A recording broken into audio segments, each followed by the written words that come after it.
আজকের নাটক বিরহনগর। মূল গল্প হুয়ান হোসে এরিওয়ালা। অনুবাদ শরফুদ্দীন আহমেদ। বেতার নাট্যরূপ মোজাম্মেল হক জালাল। প্রযোজনা কুদরত এ খোদা। নাট্যানুষ্ঠান বিরহনগর।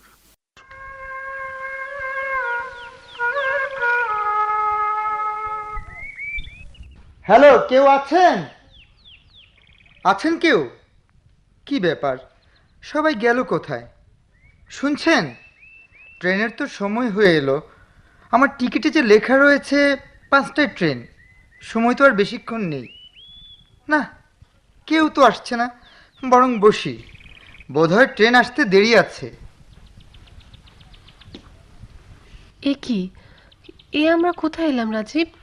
কেন, রেল স্টেশনে এলাম। এটা কি কোনো স্টেশন? তো কি এখানে কোনো ট্রেন চলেছে? কি যে বলছো না তুমি, ট্রেন না চললে স্টেশন হবে কেন? ওই যে দেখছো না অফিস রুম, যদিও একেবারে পুরনো হয়ে গেছে। আবার দেখো, এই যে লম্বা লাইন, ট্রেন না চললে এসব আসবে কেন বলো? আচ্ছা, কি নাম জায়গাটার? কোনো সাইনবোর্ডও তো দেখছি না। আমার মনে হয় কি জানো, মরচে পড়তে পড়তে সাইনবোর্ডটা অভিমান করে ঝরে পড়ে গেছে, আর মেরামত করার কেউ নেই বলে সেও আর জীবিত হওয়ার সুযোগ পেল না। না রাজীব, আমার মনে হয় আমরা ভুল জায়গায় এসে পড়েছি। এটা স্টেশন নয়। নয়? তাহলে কি হবে? একটা কিছু তো হবেই। আচ্ছা তুমি বলো, স্টেশন হলে কেউ একজন লোক তো থাকবে না, কি বলো? এটা কোনো কথা? কেউই নেই স্টেশনে, অথচ তার বদলে জায়গাটা একেবারে নীরব। যুদ্ধ বিধ্বস্ত নগরীতে সব মরে সাফ হয়ে গেলে যেমন হয়, ঠিক তেমন। অথচ আমার ধারণা হচ্ছে এখানে লোকজনের খুব একটা আনাগোনা নেই। বলতে পারো এখান থেকে লোকজন তেমন একটা যাওয়া আসা করে না, তাই এমনটি হয়েছে। আর যাতায়াত যারা করে তারা এসেছে ঠিকই, ট্রেনের দেরি দেখে হয়তো ঘোরাফেরা করতে চলে গেছে। আচ্ছা, ট্রেন আসবে কখন? সঠিক সময় তো আমিও জানি না, তবে দেরি হবে বোঝা যাচ্ছে। যেহেতু লোকজন নেই, স্টেশনের কর্মকর্তা কর্মচারীরাও এখন পর্যন্ত এখানে এলো না কেউ। ট্রেন আসতে দেরি হলে চলো আমরা অন্য কিছুতে চলে যাই। যদি আবার কোনো বিপদ এসে পড়ে, যদি আবার আমাকে তোমার কাছ থেকে বিচ্ছিন্ন থাকতে হয়। লতা, তুমি আমাকে খুব বেশি ভালোবাসো, তাই না? কখনো পরিমাপ করে দেখিনি, তবে তোমাকে একটা মুহূর্ত মিস করলে আমার কেমন যেন লাগে। মনে হয় পৃথিবীতে আমি বোধহয় একমাত্র অসহায় প্রাণী, যার কেউ নেই, কিচ্ছু নেই। আই রাজীব, চলো না। আহা শোনো না, ট্রেন ছাড়া তো এখান থেকে যাওয়ার কোনো মাধ্যম নেই। নেই? ওহ, ট্রেন আসবে কখন? আহ, আচ্ছা চলো স্টেশন মাস্টারের রুমে যাই, জেনে আসি ট্রেন আসবে কিনা বা কখন আসবে। চলো। বেশ, তো চলো। এক্সকিউজ মি, আচ্ছা ট্রেন আসবে কখন? তা তো বলতে পারবো না। সে কি, আপনি স্টেশন মাস্টার হয়ে বলতে পারছেন না ট্রেন কখন আসবে? আমি স্টেশন মাস্টার? কে বললো তোমায়? আরে, এটা তো স্টেশন মাস্টারের রুম, এবং এই রুমে বর্তমানে আপনিই আছেন। যে কেউ বুঝবে আপনিই স্টেশন মাস্টার। তাই? তাই তো। হ্যাঁ, তোমার আইডিয়া ঠিকই আছে। তবে আসল কথাটা হলো, আমি স্টেশন মাস্টার নই, এবং এ বিভাগের সাথে আমার কোনো সম্পর্কই নেই। তাহলে আপনি? আমি একজন যাত্রী, এসেছে ট্রেনের খোঁজ নিতে, কিন্তু কাউকে দেখছি না।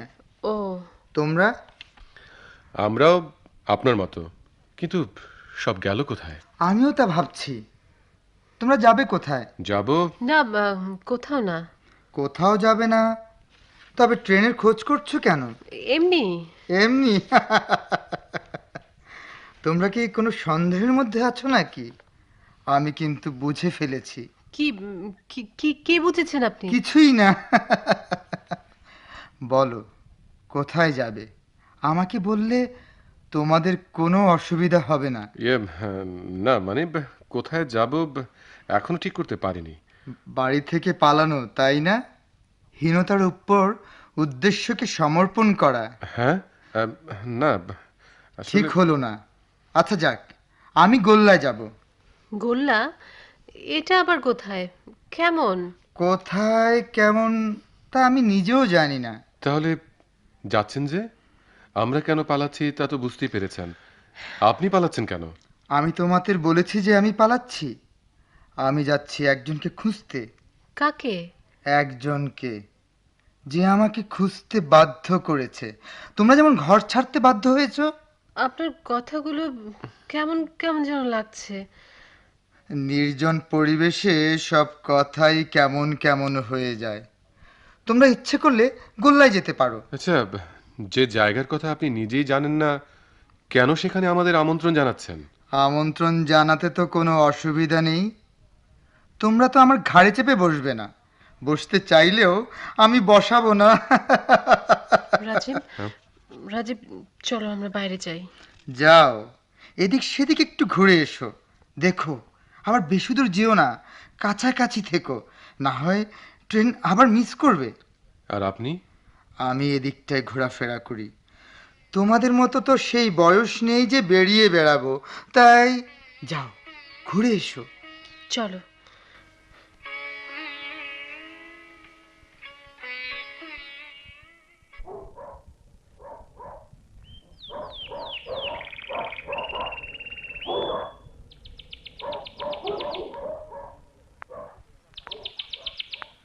পাঁচটা বাজে, ট্রেন হয়তো এখনই চলে আসবে। আল্লাহ জানেন। এক্সকিউজ মি ব্রাদার, আমাকে বলতে পারেন ট্রেন কি অলরেডি চলে গেছে?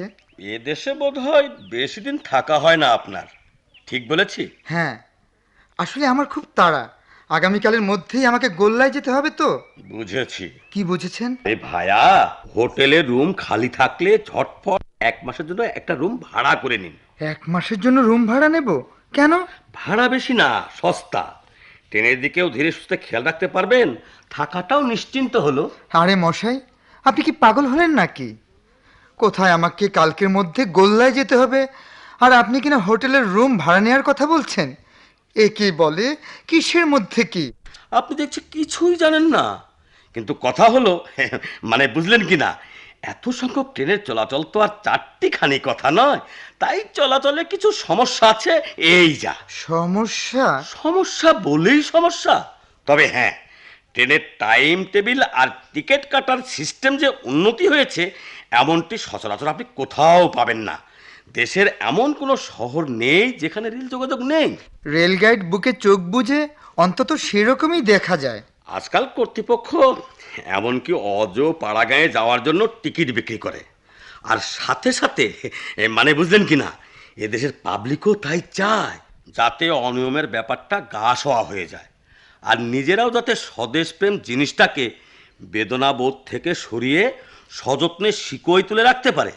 আমি কিন্তু রেল কর্তৃপক্ষকে ধন্যবাদ জানাই। কেন? তারা চেষ্টা করছেন সারা দেশের সঙ্গে রেলের যোগাযোগ সৃষ্টি হোক। তা করছেন, এ হলো নিয়মের কথা। মাথায় যাদের একটু বুদ্ধিশুদ্ধি আছে, তারা আগে ভাগে সব স্টেশনের টিকিট কেটে রাখে। কতজন তো বলতে গেলে আপন আপন নসিবকেই টিকিটের উপর কোরবান করে দেয়। ও আচ্ছা, আমি ভেবেছিলাম গোল্লায় যাবার জন্য একটা টিকিটই যথেষ্ট। টিকিটেও সেরকম করে লেখা। এই এই যে এই দেখুন না, দেখুন এই যে আমার টিকিট। আরে রাখুন আপনার টিকিট। খবর রাখেন জাতীয় রেল যোগাযোগের? কি খবর? যে নতুন অংশ বসানো হচ্ছে, যা এমন এক প্যাসেঞ্জারের ভাড়ার টাকায়, যে কিনা রেল বিভাগকে ভ্রমণ ভাড়া হিসাবে কাঁড়ি কাঁড়ি টাকা দিয়েছে। এত টাকা কিভাবে দিল? সে সারা দেশের কোনো আনাচে কানাচে ঘুরতে তো বাদ দেয়নি, বরং ট্রেনে সে এমন সব সুড়ঙ্গ, এমন সব সেতু অলরেডি ভ্রমণ করেছেন, যার প্ল্যানই ইঞ্জিনিয়ার এখন পর্যন্ত পাস করেননি। কিন্তু আমার কথা হলো, গোল্লায় যাবে এমন ট্রেন কি এখনো একটাও পাওয়া যাবে? আসলে সেরকম কিছু না। তবে হ্যাঁ, আমাদের জাতির মধ্যে অনেক ধরনের ট্রেন আছে। আমরা সেগুলোকে আত্মীয়র মতো ঘরে এনে ব্যবহার করতে পারি। অবশ্য সেগুলোর কোনো নির্দিষ্ট পথ থাকলে অন্য কথা। আসল কথা হলো, কি কথা? এই লাইনে ট্রেনে চড়বার সময় কেউ তার কাঙ্ক্ষিত স্টেশনে নামবার আশা করে না। কেন? আরে ব্রাদার, যাত্রীদের মধ্যে রেল ভ্রমণের আগ্রহ তৈরি করার জন্য রেল কর্তৃপক্ষ তাই ভুরি ভুরি দুঃসাহসিক পদক্ষেপ গ্রহণ করেছে। যেমন? যেমন ধরুন, তারা লাইন ছাড়াই এখন পথে বিপথে সবখানে যত্রতত্র ট্রেন চালাচ্ছে। এসব ট্রেনে যাত্রা শেষ হতে কয়েক বছর তো কোনো ব্যাপারই না। রেল যাত্রীদের মৃত্যুর ঘটনাও কিন্তু নতুন না। লোকটা পাগল নয় তো?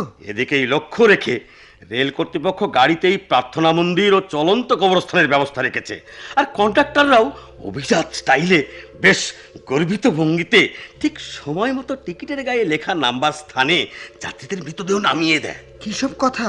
তার উপর বিশেষ বিশেষ দিনগুলোতে ট্রেনগুলোকে নেহায়েত বাধ্য হয়ে লাইনের উপর দিয়ে চলতে হয়। এতে অবশ্য মাঝে মধ্যে দুর্ঘটনাও ঘটে। দুর্ঘটনা? এই তো সেদিন লাইনের উপর দিয়ে চলতে গিয়ে একটা ট্রেন মর্মান্তিকভাবে নিখোঁজ হয়ে গেল। ট্রেন নিখোঁজ? আর সেজন্য ট্রেনের চাকা লাইনে স্পর্শ করা মাত্র যাত্রীরা ভয়ে জড়সড় হয়ে যায়। রেল বিভাগের নেক নজরেই প্রথম শ্রেণীর যাত্রীরা আজকাল এমন একটা জায়গার সুবিধা পেয়েছে যেখানে সব সময় ট্রেনের বগিগুলোর অস্তিত্ব থাকে, কিন্তু থার্ড ক্লাসের সিট থেকে মাঝে মাঝে বগিগুলো উধাও হয়ে যায়। বগি উধাও হয়ে যায় মানে? তখন ট্রেন পুরোপুরি ধ্বংস না হওয়া পর্যন্ত যাত্রীদের দুর্ভোগের আর সীমা থাকে না। ইয়া আল্লাহ, বলেন কি? আরে শুনুন না, এই পাঁচালিয়া গ্রামের জন্ম তো এমন একটা অ্যাক্সিডেন্ট থেকে। আপনার কথা শুনলে না হাসি পায়। এই অ্যাক্সিডেন্ট থেকে গ্রামের জন্ম? আরে অমন হে হে করে হাসবেন না তো, আগে শুনুন। একদিন হঠাৎ একটা ট্রেন পাহাড় পর্বত চড়াই উতরাই ছেড়ে সমতল ভূমিতে চলে এলো। জায়গাটা ছিল ভয়ঙ্কর রকমের মসৃণ আর সমান। আর যায় কোথায়, ক্যাচ করে চাকা খুলে যেতে লাগলো একের পর এক। একের পর এক? হ্যাঁ, বাধ্য হয়ে যাত্রীদের সেখানে এত দীর্ঘ সময় কাটাতে হলো যে তাদের খুঁটিনাটি আলোচনা থেকে জন্ম নিল গভীর প্রেম। সেই প্রেম শেষ অবধি ইতিহাস উপকথায় পরিণত হলো, আর জন্ম নিল পাঁচালিয়া গ্রাম। বাহ, দারুণ তো। রেল শ্রমিকরা লাইনের মাঝখানে ভুল করে বিরাট একটা খানাখন্দ খুঁড়ে রেখে গেছে। গর্তটার সাথে একটা ব্রিজ দাঁড়বল্টু দিয়ে আটকানো ছিল, কিন্তু ইঞ্জিনিয়ার এসে দেখে ব্রিজ হাওয়া। ব্রিজ হাওয়া মানে? ব্রিজ নেই, গেল কোথায়? কোন ফাঁকে কে এসে নিয়ে গেছে, কি আর করা। ইঞ্জিনিয়ারও বাপের বেটা, তিনিও ফিরলেন না। যাত্রীদের মধ্যে এমন একটা জ্বালাময়ী বক্তৃতা ঝাড়লেন যে যাত্রীরা ট্রেনটাকে টুকরো টুকরো করে মাথায় নিয়ে গর্তটা অনায়াসে পার হয়ে গেল। কি সাংঘাতিক ব্যাপার!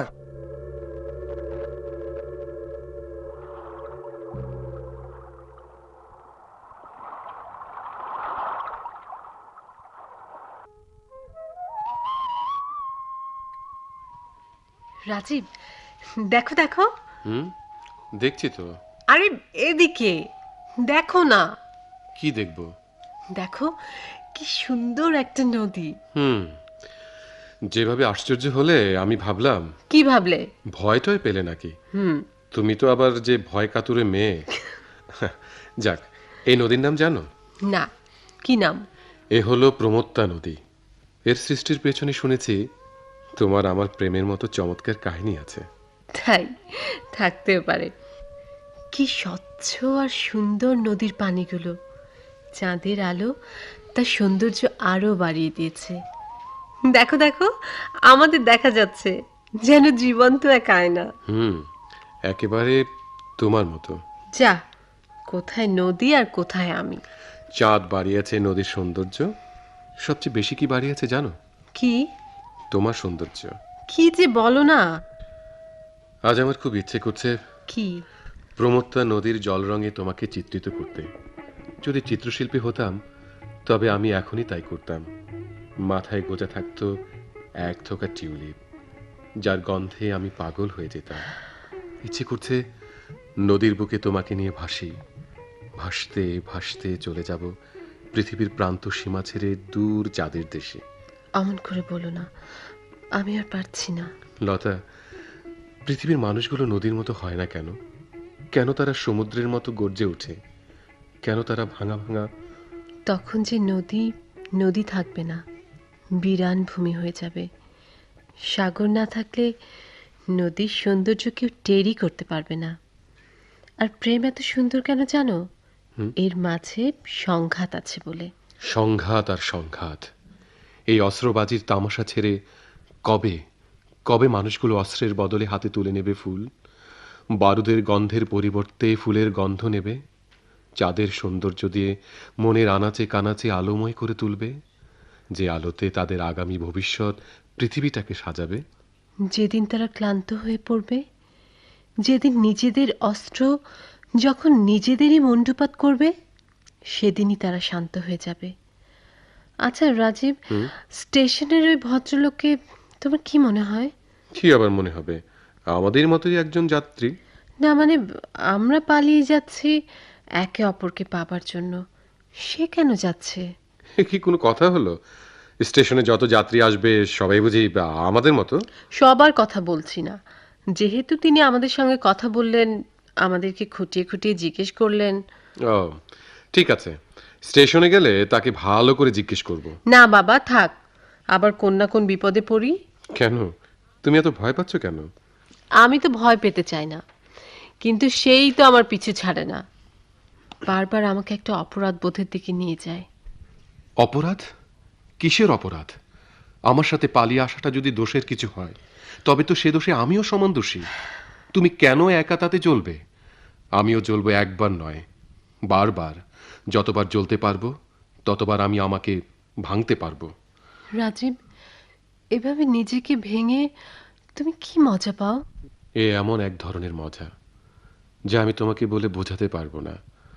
আমি তো মনে করেছি এখানে আমি আমাকে ভাঙছি না, বরং নতুনভাবে নিজেকে সৃষ্টি করছি।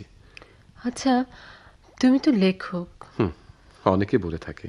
গল্প, কবিতা, নাটক, এই তিন মাধ্যমে তোমার বেশ সুনাম রয়েছে।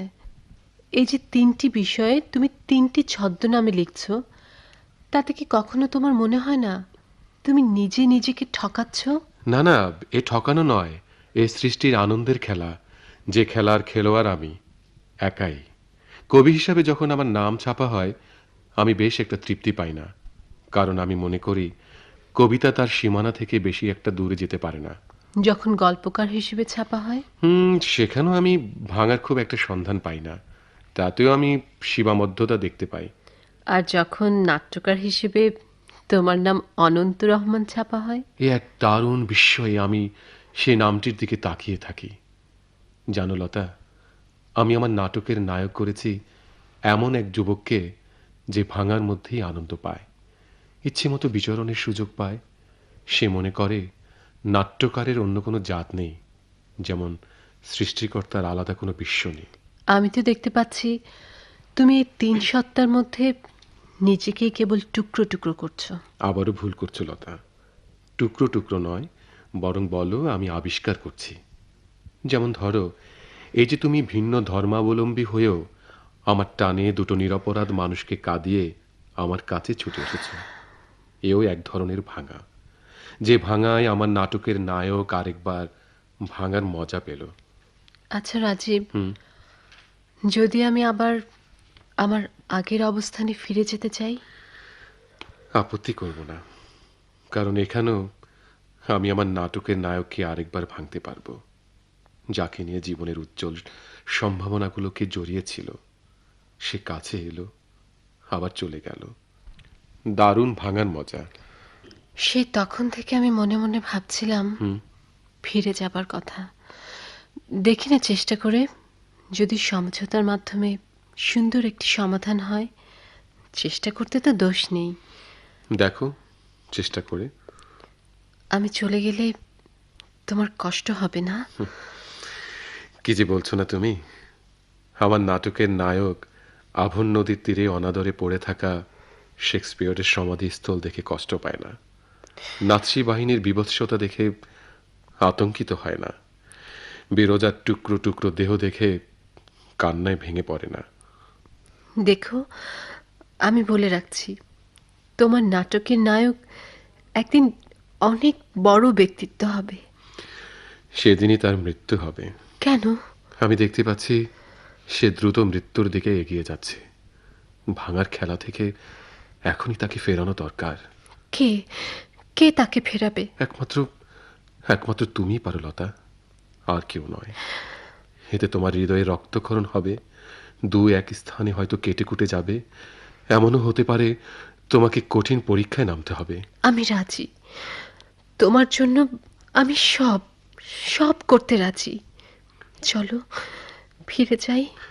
হ্যাঁ, চলো। ভদ্রলোককে বলে যায় আমাদের যাবার কথা। কেন? তাকে আবার কেন? বা তিনি আমাদের জন্য ভাববেন না? দু একটা আলোচনা যা হয়েছে তাকে আমাদের শুভাকাঙ্ক্ষী বলেই মনে হয়েছে। চলো না। চল।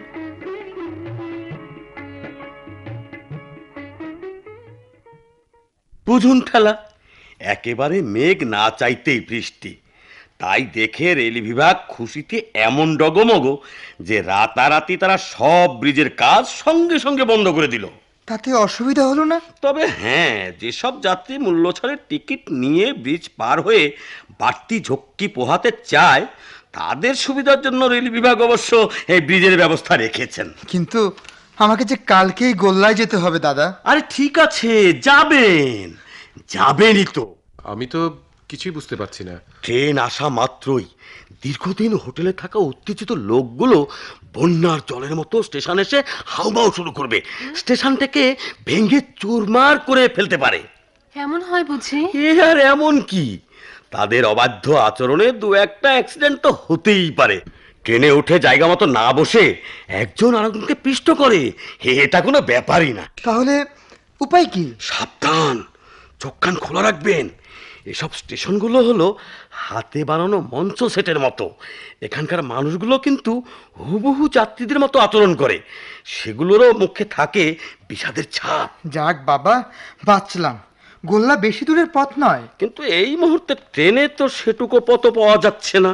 যদিও কর্তৃপক্ষ বিরতিহীন রেল যোগাযোগের উপর সাংঘাতিক জোর দিয়েছে, তবু আপনার ইচ্ছা মতো যদি কালই গোল্লায় যেতে পারতেন তাহলে খুব ভালো হতো। আমি যেতে পারবো না?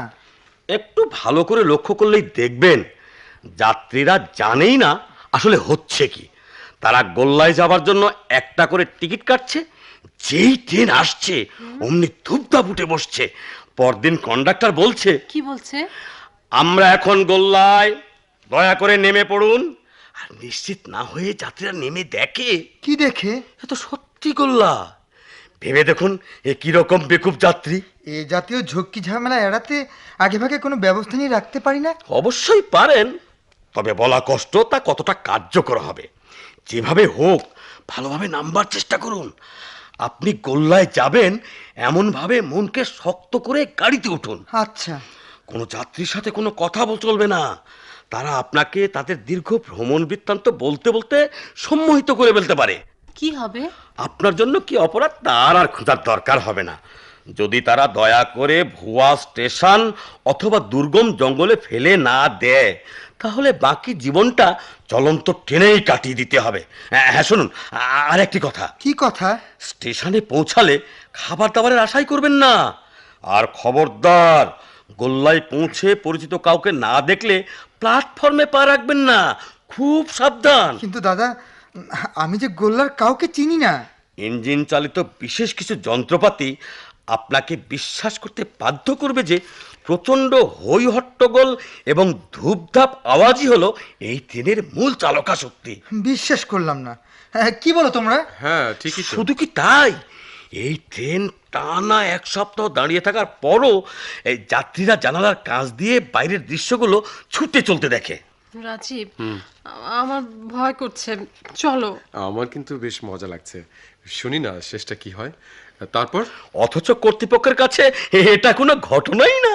এমন একটা ব্যাপার তাদের কাছে মামুলি। তারা যাত্রীদের ছটফটানি কমানোর জন্য সব ধরনের পদক্ষেপ নিয়ে থাকে। কর্তৃপক্ষ এমন ব্যবস্থা করে যে ট্রেনে উঠবার পর যাত্রীদের গতি অনুভবের ক্ষমতাই থাকে না। এ তো রীতিমতো সমস্যা।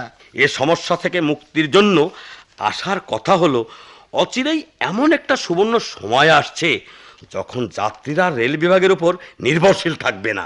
আপনি সত্যি বলছেন দাদা? বলুন না দাদা, সেটা কিভাবে? গাইবি সিস্টেমে ট্রেন ব্যবস্থা পরিচালিত হবে। যাত্রীরা কোত্থেকে উঠবে, কোথায় নামবে, এ নিয়ে আর মাথা ঘামাবে না। হায় আল্লাহ, কবে যে সেদিন আসবে। আচ্ছা দাদা, আপনার কথাগুলো শুনে মনে হচ্ছে বহুবার আপনি এই লাইনে ভ্রমণ করেছেন, ঠিক না? আরে না না, আমি হলাম এ লাইনের সুইসম্যান। এই সত্যি কথা বলতে কি, তাও আবার রিটায়ার্ড সুইসম্যান। পুরোনো দিনের টানে মাঝে মাঝে সেজন্য এখানে হাসি, এই আর কি। জিন্দেগিতে ট্রেনে আমি কোনোদিন চড়িনি, আর চড়তেও চাই না। তাহলে এত খবর আপনি জানলেন কি করে? যাত্রীদের মুখে যা শুনেছি তাই বললাম। তবে যতটুকু জানি, ফাঁপড়গঞ্জের সীমানা পর্যন্ত বহু শহরের জন্ম দিয়েছে এই লাইনের ট্রেনগুলো। আর কি জানেন? সেগুলোর হাঁড়ির খবর তো বললামই। মাঝে মাঝে ট্রেনের ক্রুদের অদ্ভুত আদেশ দেওয়া হয়। নির্দেশ মতো তারা যাত্রীদের প্রাকৃতিক দৃশ্য উপভোগ এবং মনোরম পরিবেশ উপভোগ করানোর জন্য ট্রেন ছেড়ে কিছুক্ষণের জন্য নামতে আমন্ত্রণ জানায়। তারা আর কি করে বলবেন?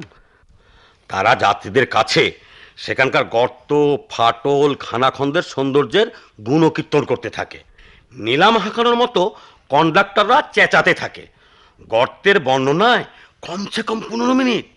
যেই যাত্রীরা একটু দূরে সরে চলে যায়, অমনি ট্রেন ফুল স্পিডে ছুটে যায়। তখন যাত্রীরা? কি আর করা, খানিক এদিক ওদিক ঘোরাফেরা করে। শেষে সেইখানেই মানুষ গিজ গিজ একটা বস্তির পত্তন করে তবেই ক্ষান্ত হয়। এভাবেই তো পথে পথে কত রেল সভ্যতা গড়ে উঠল। আরও যে কত হবে। তবে হ্যাঁ, রেল বিভাগ বেছে বেছে সমস্ত যুবক যুবতী ছাড়া কিন্তু এমন নির্বাসন দেয় না। কেন? আপনাকে যদি জনশূন্য রোমাঞ্চকর জায়গায় একটি যুবতী মেয়ের সাথে কেউ ছেড়ে দিতে চায়, তাহলে আপনি কি না করবেন? হ্যাঁ, না মানে ইয়ে, আরে আরে উঠলেন যে, এই যে শুনুন। ট্রেন কি এসেছে? আরে জবাব না দিয়ে আপনি লাইনের উপর দিয়ে এমন উদ্ভ্রান্তের মতো দৌড়াচ্ছেন কেন? আরে শুনুন দাদা, তোমরা ভাগ্যবান, কালকে তোমরা তোমাদের বিখ্যাত স্টেশনে পৌঁছে যাবে।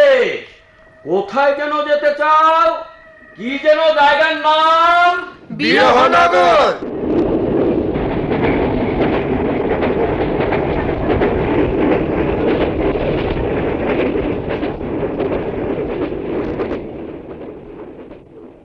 এতক্ষণ বিরহনগর নাটকের অভিনয় শুনলেন। মূল গল্প হুয়ান হোসে এরিওয়ালা, অনুবাদ শরফুদ্দীন আহমেদ, বেতার নাট্যরূপ মোজাম্মেল হক জালাল। এতে বিভিন্ন চরিত্রে অংশ নিয়েছেন মামুন, ফয়জুদ্দিন বাবু, সুইচম্যান, শ.ম. আজিজুর রহমান, রাজীব ও লতার চরিত্রে রূপদান করেছেন শফিক সাদেকী ও প্রমা আজিজ। সম্পাদনায় ইমদাদুল হক। নাটকটি প্রযোজনা করেছেন কুদরত-এ খোদা।